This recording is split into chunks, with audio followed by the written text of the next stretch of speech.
Department of Health naging masaya sa naging resulta ng pagbisita ng Santo Papa sa bansa. Alamin natin ang buong detalye ng balita niya mula sa aming kasamang si Joseph Parafina.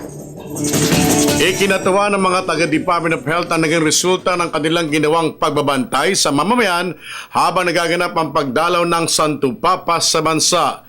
Ito dahil sa walang major cases ang napaulat na nasaktan maliban na lamang sa isang pangyayari kung sa'y kinasabi ng isang volunteer sa Tacloban City. Ayon kay Dr. Lyndon Lisoy, malaking bagay ang kanilang ginawang paghahanda at ang paipagtulungan ng mga medical volunteers kaya naging matagumpay ang pagbabantay sa mga tao. Malaking bagay din niya naging pakikisa ng sambayanan kung kaya't walang mga stampede ang naganap sa mga malalaking crowd gatherings na nangyari. Tanging mga maliliit na kaso lamang na italat na paulat sa kanilang monitoring tulad ng pagkakasugat, mga nahilo at mga nahimatay na nabigyan naman ng solusyon ng mga tauhan ng DOH at ng mga grupong nakipagtulungan sa kanilang kagawaran.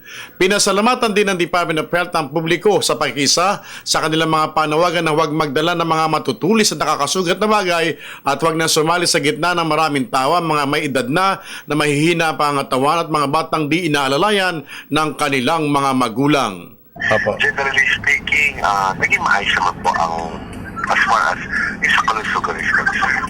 Para sa Telebisyon ng Bayan, Joseph Parafina.